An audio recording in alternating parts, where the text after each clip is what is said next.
ija hannaatiin ilaalu. Inni garuu akkuma amala isaa itti of tuula. Ni boona. Ani immoo carra qabeettiidha. Abdiin akkuma tasaa kan koo ta'ee jaalala mi'aawaa wajjin dhandhamaa turre.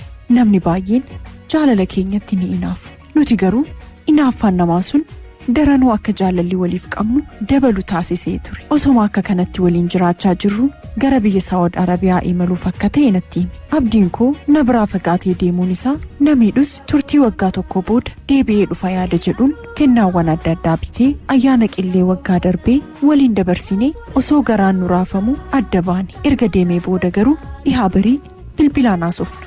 Nama biyya sanii gara biyya keenyaa kana dhufu yoo argees kennaa bitee naaf erga. Ani immoo kennaa isaarraa naa ergamu hunda akkuma waan abdiin koo na bira jirutti natti dhagahama. Maarree nama wal jaalatutti gufuun inuma baay'ata mitiiree. Abdiin akka dursan naaf ta'uu dide. Bilbilas akka dursan irra deddeebiin naaf bilbiluu dhiise. Maaltu akka ta'e naan galle. Baay'een cinqame.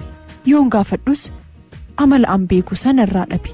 Waan godhu dhabnaan ijoolleen ollaa keenyaa biyya Saawud Arabiyaa isa wajjin jiraatan waan jiraniif isaan bira bilbilee odeeffadhe. Abdiin koo maal ta'e dhiyeenya kan akka dursanatti na dubbisaan jiru haala natti jijjiirachaa jira jedheen ijoollee sanatti bilbilee irraa odeeffadhe.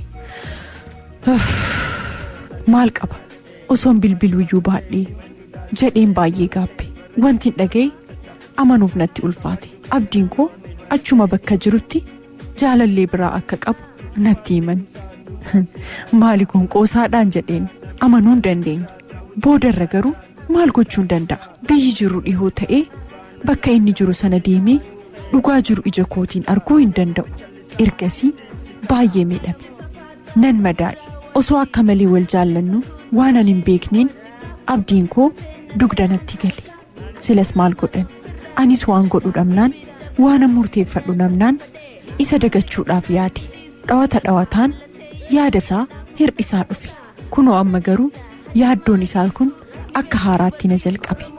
Sababni isaatis ayyaana qillee gahaa jiru kanatu akkan deebi'ee si yaadadhu na godhe.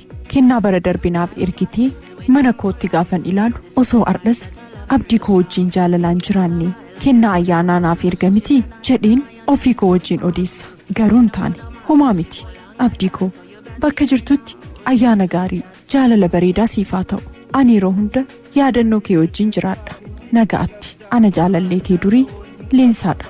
Magaalaa Duukamirraa. Jaalallee koo durii Abdiisaadhaaf kan biyya Saawud Arabiyaa jiraatuuf. Hasaawwa kiyyallee hin ajaa'ibni fedhii ibsachuun hin qabdu qaanii alagaa jalatee nu balleessisanii singarsiisaa kuummee maaluma keessa anummati wayyaa jalalaan si kannu akka halaawaa ilkeeni nyaata mi'a akka deemaa silaana arraabda gaaf tokko dadhabnaan ni araata nadhabnaan ni maraata anan taloromoo tandirree yoom gartee beeyta hubattee beeytuu ibiddaan sabata. Xalayaalee guyyaarraaf dabaree argatan warreen dambalii jaalalaatiin isiniif dhiyeessaa turre kan guyyaarraa warreen kana turanii dhaggeeffattoonni keenya egaa jalqabarraa hanga amma nu dhaggeeffachaa qophii dambalii jaalalaa faana turtan yaada keessanis nuuf qoodaa toora bilbilaa fi ergaa gabaabaadhaan nu faana turtan hundumtuu galatoomaa ulfaadhaa isiniin jedha. Kan torbee kanaaf qindeeffanne kanumaan goolabuuf jenna dhaggeeffattoota keenya qophicha qopheessuun isiniif kan dhiyeessine Ikraam Dhaqqaboo Henook Baqqalaa wajjin ta'uudhaani. Kan gulaaltee Keebeekii Mul'ataati. Torbaan qophii dambalii jaalalaa kan birootiin hanga walitti deebinutti.